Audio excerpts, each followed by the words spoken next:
Hi hello ನಮಸ್ಕಾರ ಸ್ನೇಹಿತರೆ. ಇಲ್ಲಿ ವೈಷ್ಣವ್ಗೆ ಅಪ್ಪನಿಂದ ಕಪಾಳ ಮೋಕ್ಷ. ಹಾಗಿದ್ರೆ ಆಗಿದ್ದೇನಪ್ಪ ತಿಳ್ಕೊಬೇಕು ಅಂದರೆ ಈಗಲೇ ನಮ್ಮ ಈ ಚಾನೆಲ್ನ ಸಬ್ಸ್ಕ್ರೈಬ್ ಮಾಡಿ, ಹಾಗೆ ಈ ಒಂದು ವಿಡಿಯೋವನ್ನು ಪೂರ್ತಿಯಾಗಿ ನೋಡಿ. ಇಲ್ಲಿ ವೈಷ್ಣವ್ಗೆ ವರ್ಕ್ಶಾಪ್ಗೆ ಹೋಗೋದಕ್ಕೆ ಇಷ್ಟ ಇಲ್ಲ, ಆದರೂ ಕೂಡ ಮನೆಯವರ ಒತ್ತಾಯಕ್ಕೋಸ್ಕರ, ಅದಕ್ಕಿಂತ ಹೆಚ್ಚಾಗಿ ಲಕ್ಷ್ಮಿಗೋಸ್ಕರ ಅವನು ವೈಷ್ಣವ್ ಡ್ಯಾನ್ಸ್ ವರ್ಕ್ಶಾಪ್ಗೆ ಹೋಗೋದಕ್ಕೆ ಒಪ್ಕೋತಾರೆ. ಆದರೆ ಇದು ಕಸವಿಸಿ ಆಗ್ತಿದೆ ಲಕ್ಷ್ಮಿಗೆ. ಹಾಗಾಗಿ ರೂಮಲ್ಲಿ ಇರಬೇಕಿದ್ರೆ ಲಕ್ಷ್ಮಿ ಬರ್ತಾಳೆ.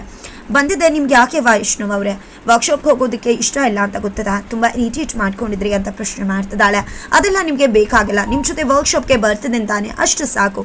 ಅದನ್ನು ಬಿಟ್ಟು ಇಷ್ಟೆಲ್ಲ ಯಾಕೆ ಪ್ರಶ್ನೆಗಳನ್ನ ಮಾಡ್ತಾ ಇದ್ದೀರಾ ಅಂತ ವೈಷ್ಣವ್ ಪ್ರಶ್ನೆ ಮಾಡ್ತಿದ್ರೆ, ಪ್ಲೀಸ್ ವೈಷ್ಣವ್ ಅವರೇ, ಮನಸ್ಸಿಗೆ ಇಷ್ಟ ಆಗದಿರೋ ಕೆಲಸನ ಕಷ್ಟಪಟ್ಕೊಂಡು ಮಾಡಬಾರ್ದು. ಇಷ್ಟ ಇಲ್ಲದೆ ಕಷ್ಟಪಟ್ಟು ಮಾಡೋದು ನನಗೂ ಇಷ್ಟ ಇಲ್ಲ ಅಂತ ನಿಮಗೂ ಕೂಡ ಗೊತ್ತಿದೆ ಅಲ್ವಾ ಅಂತ ಹೇಳ್ತಿದ್ರೆ, ಯಾಕೆ ಇಷ್ಟೊಂದು ಈ ವಿಷಯನ ಕಾಂಪ್ಲಿಕೇಟ್ ಮಾಡ್ತಿದ್ರಾ? ನಿಮಗೋಸ್ಕರ ನಾನು ಬರ್ತೀನಿ, ನಿಮ್ಮ ಖುಷಿಗೋಸ್ಕರ ಅಂತ ಹೇಳಿದ್ಮೇಲೆ ಯಾಕೆ ಇಷ್ಟೆಲ್ಲ ಪ್ರಶ್ನೆಗಳು ಬೇಕು? ಯಾವಾಗಲೂ ಕೂಡ ಯಾಕೆ ಇಷ್ಟೊಂದು ಇರಿಟೇಟ್ ಮಾಡ್ತೀರಾ, ಪ್ರಶ್ನೆಗಳನ್ನ ಕೇಳ್ತೀರಾ?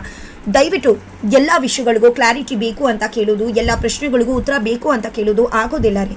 ಜೊತೆಗೆ ಕೆಲವೊಂದು ಪ್ರಶ್ನೆಗಳಿಗೆ ಉತ್ತರ ಕೊಡೋಕ್ಕಾಗೋದಿಲ್ಲ, ಅವುಗಳನ್ನು ಹಾಗೆ ಬಿಟ್ಬಿಡ್ಬೇಕಾಗತ್ತಾ. ಕಾಲ ನೀವು ಎಲ್ಲದಕ್ಕೂ ಅದಕ್ಕೆ ಉತ್ತರನ ಕೊಡುತ್ತಾ. ಜೊತೆಗೆ ಮನಸ್ಸಲ್ಲಿ ನೀವು ಇಲ್ಲ ಹಾಗಿದ್ದೀರಾ ಹೀಗಿದ್ದೀರಾ ಇದನ್ನೆಲ್ಲ ಕೇಳೋದನ್ನು ಬಿಟ್ಬಿಡಿ ಅಂತ ಹೇಳಿ ಜೋರು ಮಾಡಿ ಮಾತಾಡ್ತಿದ್ದಾರೆ. ಆದರೆ ಇಲ್ಲಿ ನಾನಂತ ತಪ್ಪೇನು ಕೇಳಿದೆ ಅಂತ ಹೇಳಿ ಲಕ್ಷ್ಮಿ ಹೇಳ್ತಿದ್ರೆ, ಈ ಕಡೆ ವೈಷ್ಣವ್ ಕೆಂಡಾಮಂಡಲ ಆಗ್ತಿದ್ದಾರೆ. ಜೊತೆಗೆ ಇದನ್ನು ನೋಡಿದಂಥ ಕೃಷ್ಣ ಅವರು ಬಂದಿದ್ದೆ ಈ ಕಡೆ ತನ್ನ ಮಗನ ಹೊರಗಡೆ ಕರ್ಕೊಂಡು ಹೋಗಬೇಕು ಅಂತ ಹೇಳಿ ಮೆಡಿಕಲ್ ಸ್ಟೋರ್ಗೆ ಹೋಗಬೇಕು ಬಾ ಅಂತ ಹೇಳಿ ಕರ್ಕೊಂಡು ಹೋಗ್ತಿದ್ದಾರೆ. ಈ ಕಡೆ ಕಾವೇರಿಯವರು ಎಲ್ಲಿಗೆ ತಮ್ಮ ಮಗನ ಕರ್ಕೊಂಡು ಹೋಗ್ತಿದ್ರ ಅಂತ ಹೇಳಿದಾಗ, ಮೆಡಿಕಲ್ ಸ್ಟೋರ್ಗೆ ಕರ್ಕೊಂಡು ಹೋಗ್ತಿದ್ದೀನಿ, ಟ್ಯಾಬ್ಲೆಟ್ಸ್ ತರಬೇಕಿತ್ತು ಅಂತ ಹೇಳಿದಾಗ, ಎಲ್ಲ ಟ್ಯಾಬ್ಲೆಟ್ಸ್ ಆಲ್ರೆಡಿ ತಂದಾಗಿದೆ ಅಂದಾಗ, ನನಗೆ ಒಂದು ಟ್ಯಾಬ್ಲೆಟ್ಸ್ ಬೇಕಿತ್ತು ಅಂತಾರೆ. ಒಂದು ಟ್ಯಾಬ್ಲೆಟ್ಸ್ಗೋಸ್ಕರ ಪುಟ್ಟನ್ನ ಕರ್ಕೊಂಡು ಹೋಗ್ಬೇಕಿತ್ತ ಅಂತ ಹೇಳಿದಾಗ, ಏನಕ್ಕೆ ನೀವು ಮಗನ ಅಪ್ಪ ಕರ್ಕೊಂಡು ಹೋಗ್ತಿದ್ರೆ ಅದಕ್ಕೂ ಕೂಡ ಪ್ರಶ್ನೆ ಮಾಡ್ತಿದ್ರಲ್ಲ, ಯಾಕೆ ಅದಕ್ಕೂ ಕೂಡ ನಿಮ್ಮ ಪರ್ಮಿಷನ್ ತೊಗೊಂಡು ಕರ್ಕೊಂಡು ಹೋಗ್ಬೇಕಾ ಅಂತ ಪ್ರಶ್ನೆ ಮಾಡ್ತಾರೆ. ಅದು ಹಾಗಲ್ಲ, ಹೊರಗಡೆ ಹೀಟ್ ವೇವ್ ಜಾಸ್ತಿ ಆಗಿದೆ ಅಂತ ಆ ರೀತಿ ಹೇಳಿದೆ ಅಂತಷ್ಟೇ ಹೇಳ್ತಿದ್ದಾರೆ ಕಾವೇರಿಯವರು.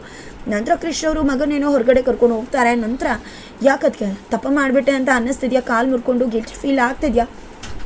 ಪಾಪ ನಿಮ್ಮ ಮಗಳನ್ನ ಹೇಗೆ ಮಗನ ಉಳಿಸ್ಕೋಬೇಕು ಅಂತ ನೀವು ಯೋಚನೆ ಮಾಡಿ, ನನ್ನ ವರ್ಷಿ ಮಗಳು ಜೀವನನ ಹೇಗೆ ಕಾಪಾಡಬೇಕು ಅಂತ ನಾನು ಯೋಚನೆ ಮಾಡ್ತೀನಿ ಅಂತ ಸುಪ್ರೀತಾ ಹೇಳ್ತಾರೆ. ನಂತರ ಇದೆಲ್ಲ ಆಗೋದ್ರ ಜೊತೆಗೆ ವೈಷ್ಣವ್ನ ಕರ್ಕೊಂಡು ಪಾರ್ಕ್ ಕರ್ಕೊಂಡು ಬರ್ತಾರೆ. ಏನಪ್ಪ ಇದು ಮೆಡಿಕಲ್ ಸ್ಟೋರ್ ಕರ್ಕೊಂಡು ಹೋಗ್ತೀನಿ ಅಂತ ಹೇಳಿ ಪಾರ್ಕ್ ಕರ್ಕೊಂಡು ಬಂದಿದ್ರಲ್ಲ ಅಂತ ವೈಷ್ಣವ್ ಪ್ರಶ್ನೆ ಮಾಡ್ತಿದ್ದಾನೆ ಕೃಷ್ಣನ. ಮನೇಲಿ ನಿನ್ನ ಜೊತೆ ಮಾತಾಡಬೇಕಿತ್ತು, ಆದರೆ ಗೋಡೆಗಳಿಗೂ ಕಿವಿ ಇದೆ, ಎಲ್ಲ ವಿಷಯಗಳು ಗೊತ್ತಾಗುತ್ತೆ ಅಂತಾನೆ ನಿನ್ನ ಹೊರಗಡೆ ಕರ್ಕೊಂಡು ಬಂದಿದ್ದು ಅಂತ ಹೇಳ್ತಿದ್ದಾರೆ. ಏನು ಮಾಡ್ತಿದ್ಯಾ ವೈಷ್ಣವ್, ಯಾಕೆ ಇಷ್ಟೆಲ್ಲ ಡ್ರಾಮಾ ಮಾಡ್ತಿದ್ಯಾ, ಯಾಕೆ ವರ್ಕ್ಶಾಪ್ಗೆ ಹೋಗೋದಕ್ಕೆ ಒಪ್ಕೋತಾ ಇಲ್ಲ ನೀನು ಅಂದಾಗ, ಅಪ್ಪ ನನಗೆ ವರ್ಕ್ಶಾಪ್ಗೆ ಹೋಗೋದಕ್ಕೆ ಇಷ್ಟ ಅಲ್ಲ, ಯಾಕಂದರೆ ಕೀರ್ತಿ ಜೊತೆ ಕೂಡ ನಾನು ವರ್ಕ್ಶಾಪ್ಗೆ ಹೋಗುತ್ತಲ್ಲ, ಹಾಗಾಗಿ ಲಕ್ಷ್ಮಿಯವ್ರ ಜೊತೆ ಕೂಡ ಹೋಗೋಲ್ಲ ಅಂದೇ ಹೊರತು ಅದಕ್ಕೆ ಹೊರತಾಗಿ ಬೇರೆ ಏನೂ ಇಲ್ಲ ಅಂತ ಹೇಳ್ತಿದ್ರೆ, ಯಾಕೆ ಕೀರ್ತಿ ಜೊತೆ ಹೋಗಿಲ್ಲ ಅಂತಾನೋ ಅಥವಾ ಹೋದರೆ ಕೀರ್ತಿ ನೆನಪಾಗ್ತಾಳೆ ಅಂತಾನೋ ಅಂತ ಕೃಷ್ಣ ಪ್ರಶ್ನೆ ಮಾಡ್ತಾರೆ. ಅಪ್ಪ ಕೀರ್ತಿನ ನೆನಪು ಮಾಡ್ಕೋಬೇಕು ಅಂದರೆ ಅಲ್ಲೇ ಹೋಗಬೇಕಾಗಿಲ್ಲ, ಮನೇಲಿ ಕೂತ್ರು ಕೂಡ ನಂಗೆ ಅವಳು ನೆನಪು ಹಾಕೇ ಆಗ್ತಾಳೆ, ಯಾಕಂದರೆ ಅವಳು ನಾನು ಪ್ರೀತಿ ಮಾಡಿದ ಹುಡುಗಿ, ಅವಳ ಮರೆಯೋದು ನನಗೆ ತುಂಬಾ ಕಷ್ಟ ಅಂತ ವೈಷ್ಣವ್ ಹೇಳ್ತಾರೆ. ತಕ್ಷಣ ಕೆನ್ನೆಗೊಂದು ಬಾರಿಸ್ತಾರೆ. ಏನಪ್ಪ ಯಾಕೆ ಅಂತ ಕೇಳ್ತಿದ್ರೆ, ನನ್ನ ಮಗ ನೀತಿವಂತ ಗುಣವಂತ ಭಾವನಾಜೀವಿ ಅಂತ ಅಂದ್ಕೊಂಡಿದ್ದೆ, ಅದನ್ನು ಬಿಟ್ಟು ನೀತಿ ಬಿಟ್ಟು ತನ್ನ ಭಾವನೆಗಳ ಜೊತೆ ಮತ್ತೊಬ್ಬರ ಭಾವನೆಗಳ ಜೊತೆ ಕೂಡ ಆಟ ಆಡ್ತಾನೆ ಅಂತ ನನ್ನ ಕನಸಲ್ಲೂ ಕೂಡ ಅಂದ್ಕೊಂಡಿರಲಿಲ್ಲ. ನಂಗೆ ತುಂಬ ಹರ್ಟ್ ಆಗ್ತದೆ. ಯಾಕೆ ರೀತಿ ಮಾಡಿದೆ, ನನಗೆ ಅರ್ಥ ಆಗುತ್ತೆ ನೀನು ಕೀರ್ತಿ ತುಂಬಾ ಪ್ರೀತಿ ಮಾಡಿದ್ರಿ ಅಂತ, ಆದರೆ ನೀವಿಬ್ಬರೇ ಜಗಳ ಮಾಡಿಕೊಂಡು ಬೇರೆ ಆಗಿದೆ ಹೊರತು ನಮ್ದೇನೂ ಕೂಡ ತಪ್ಪಿಲ್ಲ. ನಿಮ್ಮಿಬ್ಬರಿಗೆ ಈಗ ನೋವಾಗ್ತಿರೋದು ಕ್ವೈಟ್ ಕಾಮನ್ ನ್ಯಾಚುರಲ್. ಆದರೆ ಲಕ್ಷ್ಮಿ ಏನು ತಪ್ಪು ಮಾಡಿದಾಳೆ, ಅವಳಿಗೆ ನಿನ್ನ ಪ್ರೀತಿ ವಿಷಯ ಗೊತ್ತಿದೆಯಾ ಅಥವಾ ನೀವಿಬ್ಬರು ಈ ರೀತಿ ಕಷ್ಟಪಡ್ತಿರೋ ವಿಷಯ ಅವಳಿಗೆ ಗೊತ್ತಿದೆಯಾ? ಗೊತ್ತಿಲ್ಲ ಅಲ್ವಾ. ಅವಳು ಸಂಸಾರ ಹಾಗೆ ಹೇಗೆ ಅಂತ ಕನಸ್ಕೊಂಡು ನಿನ್ನನ್ನು ನಂಬ್ಕೊಂಡು ಆ ಮನೆಗೆ ಬಂದಿದ್ದಾಳೆ ಅಂತ ಹೇಳಿದ್ಮೇಲೆ ಅವಳ ಜೊತೆ ನೀನು ನಾಟಕ ತೋರಿಕೆ ಪ್ರೀತಿ ತೋರ್ತಿದ್ರೆ, ಒಮ್ಮೆ ಅವಳಿಗೆ ಆ ವಿಷಯ ಗೊತ್ತಾದರೆ ಅವಳನ್ನ ಅದನ್ನು ಸಹಿಸ್ಕೋತಾಳ. ನನಗೊತ್ತಿರೋ ಪ್ರಕಾರ ಆಕೆ ಸಹಾನುಭೂತಿ ಪ್ರೀತಿನೆಲ್ಲ ಒಪ್ಕೊಳ್ಳೋದಿಲ್ಲ. ಅವಳು ತುಂಬಾ ಭಾವನಾಜೀವಿ, ಅವಳಿಗೆ ಭಾವನೆಗಳು ಅರ್ಥ ಆಗುತ್ತೆ. ಈಗ ತಾನೇ ಪ್ರೀತಿ ಶುರುವಾಗಿದೆ, ಹಾಗಾಗಿ ಅವಳು ಅದನ್ನು ಗಮನಿಸ್ತಿಲ್ಲ. ಒಮ್ಮೆ ಅದು ಗಾಢ ಆಗ್ತಿದ್ರೆ ಖಂಡಿತ ಅವಳಿಗೆ ಅರ್ಥ ಆಗುತ್ತೆ ಇದು ಎಲ್ಲವೂ ಕೂಡ ತೋರಿಕೆ ಪ್ರೀತಿ ಅಂತ.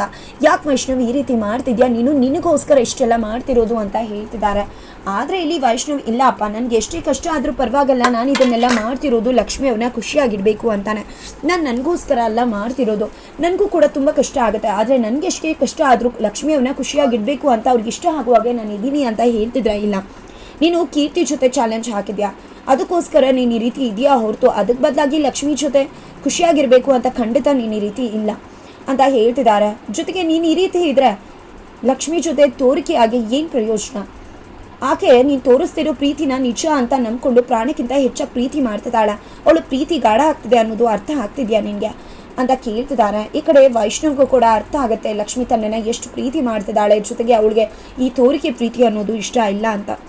ಜೊತೆಗೆ ಇಲ್ಲಿ ಲಕ್ಷ್ಮಿ ಕೂಡ ತಾನು ವೈಷ್ಣವ್ ಅವರಿಂದ ತುಂಬಾ ಎಕ್ಸ್ಪೆಕ್ಟ್ ಮಾಡ್ತಿದ್ದೀನ, ನಾನು ಏನು ತಪ್ಪು ಮಾಡ್ತಿದ್ದೀನಿ, ಯಾಕೆ ಈ ರೀತಿ ಆಗ್ತಿದೆ, ನನಗೊಂದು ಕೂಡ ಅರ್ಥ ಆಗ್ತಿಲ್ಲ, ನನಗೆ ಎಷ್ಟು ಪ್ರಶ್ನೆಗಳು ಕಾಡ್ತಿದೆ, ನೀನಾದರೂ ಉತ್ತರ ಕೊಡು ರಾಣಿ ಅಂತ ಹೇಳಿ ತನ್ನ ರಾಣಿ ಗೊಂಬೆ ಜೊತೆ ಲಕ್ಷ್ಮಿ ಮಾತಾಡ್ತಿದ್ದಾಳೆ. ಈ ಕಡೆ ವೈಷ್ಣವ್ನ ತರಾಟೆಗೆ ತಗೊಂಡು ಅಪ್ಪ ಪಾಠ ಕಲಿಸೋಕೆ ಮುಂದಾಗ್ತಿದ್ದಾರೆ. ಈ ಕಡೆ ವೈಷ್ಣವ್ ಕೀರ್ತಿನ ಪ್ರೀತಿ ಮಾಡಿದ ಹುಡುಗಿನ ಮರೆತು ಕೂಡ ಈ ಕಡೆ ಲಕ್ಷ್ಮಿನ ಪ್ರೀತಿ ಮಾಡಬೇಕು, ಅವ್ರಿಗೆ ಯಾವುದೇ ರೀತಿ ಕಷ್ಟ ಆಗಬಾರ್ದು ಅಂತ ಹೇಳಿ ತನಗೆಷ್ಟೇ ಕಷ್ಟ ಆದರೂ ಕೂಡ ಅದನ್ನು ಸಹಿಸ್ಕೊಂಡು ಲಕ್ಷ್ಮಿ ಜೊತೆ ಚೆನ್ನಾಗಿರಬೇಕು ಅಂತ ಪ್ರಯತ್ನ ಪಡ್ತಿದ್ದೀನಿ ಅಂತ ಹೇಳ್ತಿದ್ರು ಕೂಡ ನೀನೇ ರೀತಿ ಪ್ರಯತ್ನ ಪಡುವುದಲ್ಲ, ಲಕ್ಷ್ಮಿನ ತುಂಬ ಚೆನ್ನಾಗಿ ನೋಡ್ಕೋಬೇಕು, ಜೊತೆಗೆ ಕೀರ್ತಿನ ಮರೆತು ಅವಳ ಗಂಡನಾಗಿ ನೀನು ಇರಬೇಕೇ ಹೊರತು ಅದನ್ನು ಬಿಟ್ಟು ಅವಳನ್ನ ಮನಸ್ಸಲ್ಲಿಟ್ಕೊಂಡು ಕಷ್ಟಪಟ್ಕೊಂಡು ನೀನು ಈ ರೀತಿ ನಾಟಕಕ್ಕೆ ತೋರಿಸ್ತಿರೋ ಪ್ರೀತಿ ಒಂದಿನ ಎಂಥ ಅನಾಹುತೆ ಮಾಡುತ್ತೆ ಗೊತ್ತಾ ಅಂತ ಹೇಳಿ ಕೃಷ್ಣ ಅವರು ವೈಷ್ಣವ್ಗೆ ಅರ್ಥ ಮಾಡಿಸ್ತಿದ್ದಾರೆ. ಹಾಗಿದ್ರೆ ಮುಂದೆ ಏನಾಗುತ್ತೆ? ವರ್ಕ್ಶಾಪ್ಗೆ ಇಬ್ರು ಕೂಡ ಹೋಗ್ತಿದ್ದಾರೆ. ಅಲ್ಲಿ ಯಾವ ರೀತಿಯ ಟ್ವಿಸ್ಟ್ ಅಂಡ್ ಟರ್ನ್ ಸಿಗುತ್ತೆ, ಕೀರ್ತಿ ಕೂಡ ವಿಷಯ ಗೊತ್ತಾಗಿ ಅಲ್ಲಿಗೆ ಬರ್ತಾಳ, ಏನಾಗುತ್ತೆ ತಿಳ್ಕೊಬೇಕು ಅಂದ್ರೆ ಮುಂದಿನ ವೀಡಿಯೋಗೋಸ್ಕರ ವೇಟ್ ಮಾಡಿ.